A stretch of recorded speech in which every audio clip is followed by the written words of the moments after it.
Hi everyone, I'm John Fensel and we're at the Fière Bridge just outside of Sainte-Mère-Église in Normandy, France.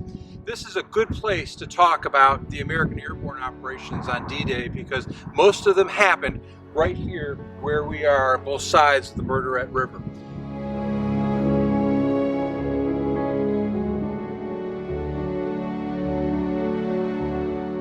The American airborne assault on D-Day was the largest ever to have been attempted.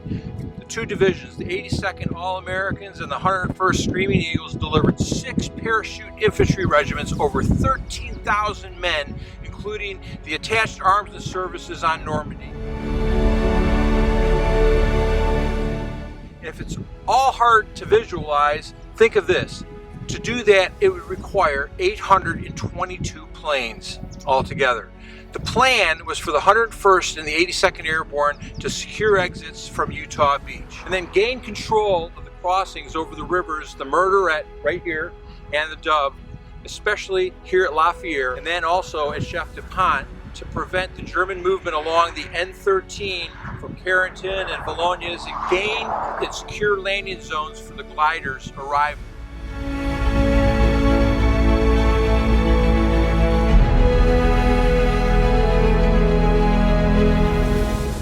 Ahead of the main body of paratroopers, pathfinders would jump in and mark the drop zones. Specifically, the 82nd's mission was to land slightly north and to the west of the 101st. The 505th Parachute Infantry Regiment was given the mission of taking the town of Sainte-Mère-Église right up the road, as well as the bridges here at La Fière and just up the road at Chef de Pont.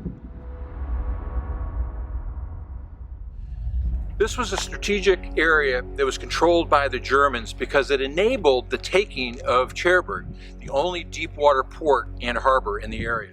On the night of the 5th and 6th of June, Americans dropped in paratroopers from the 82nd Airborne Division to take this bridge and control it at all costs.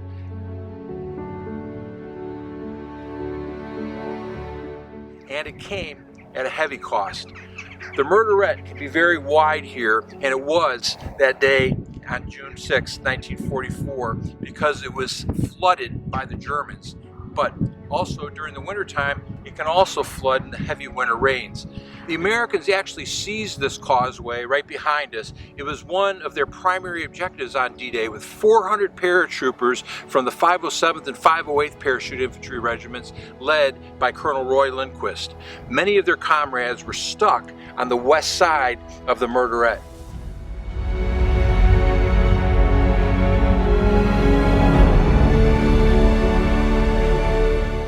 They were scattered and isolated behind enemy lines. Widely scattered groups had dropped into the marshy area on the west side.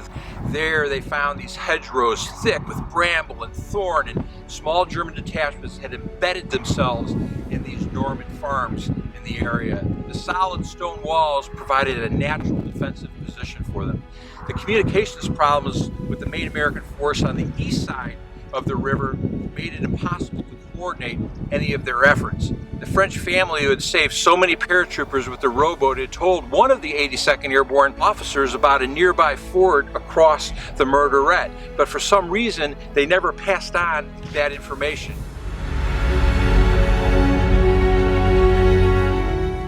Although the Americans were superior in numbers right here, the capture of the bridge, the causeway at La Fière, proved extremely difficult. The Germans had sighted this machine gun on the far side with excellent fields of fire. The river made it impossible to outflank them. And in fact, the German opposition from the 91st Infantry Division was so strong that day that it had to let go at the end of the day.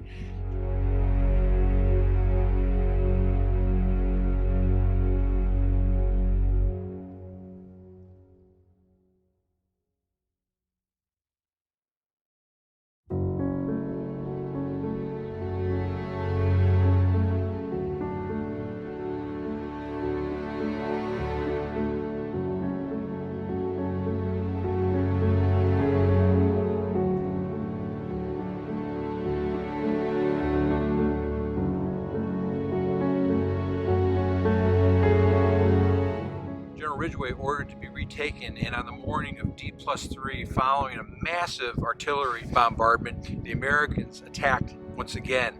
They had to hold out for 4 days before beginning their push to Caquigny.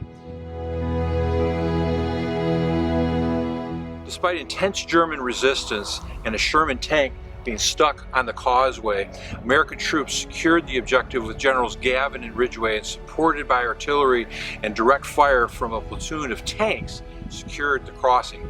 General Ridgway was a great leader.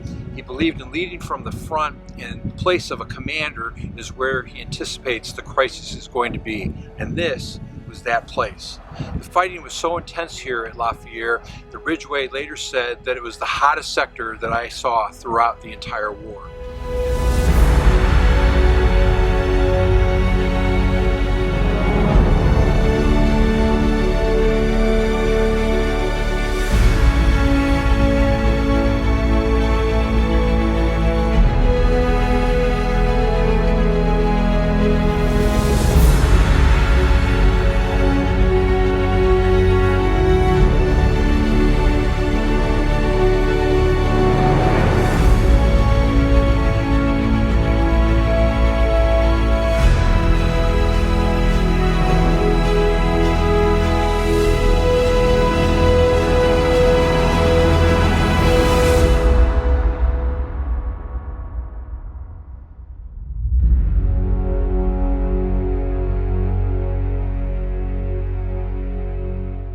And there were some incredible stories that came out of this battle. For instance, a medical officer, while also being shot at, was captured by the Germans. They took him to a German field hospital and set up in the Chateau de Hauteville, 5 miles west. The German medics treated him as a friend, and he went about his work tending to wounded American paratroopers, assisted by a German sergeant who was also a Catholic priest in civilian life. Brigadier General James Gavin, the second in command of the 82nd Airborne Division, took a large group further south to help with the attack on Chef DuPont in the bridge over there.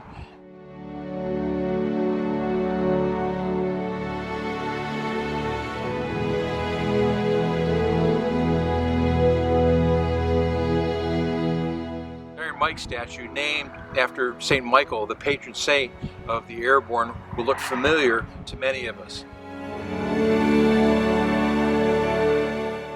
This one was unveiled on the 7th of June 1997 with the inscription, "A grateful tribute to the American Airborne Forces of D-Day, 6 June 1944.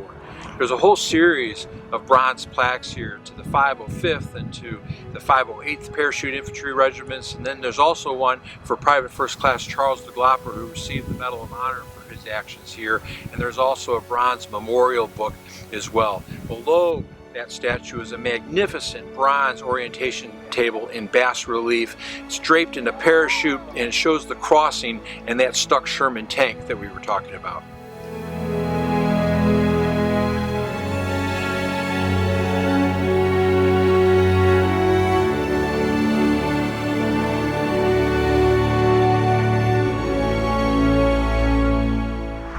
Private First Class Charles DeGlopper was assigned to C Company of the 325th Glider Infantry of the 82nd Airborne Division.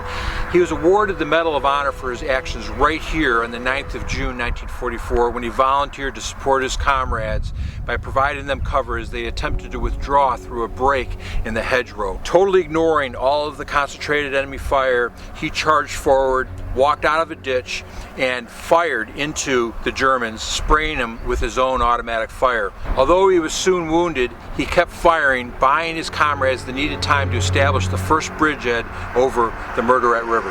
When his body was found later, he was surrounded by dead Germans and the machine guns that he had knocked out. DeGlopper is buried in Maple Grove Cemetery in Erie County, New York. There's a beautiful memorial right here, just up the road from La Fière Bridge, where Charles DeGlopper was found. We'll walk over here.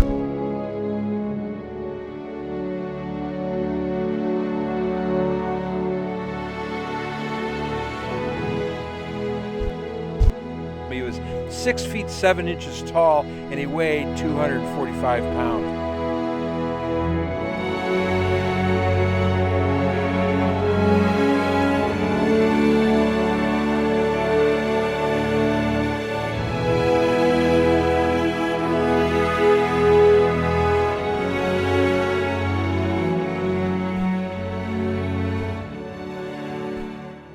DeGlopper made his brave attack from the middle of this path where we're standing, shooting in the direction of Caquigny.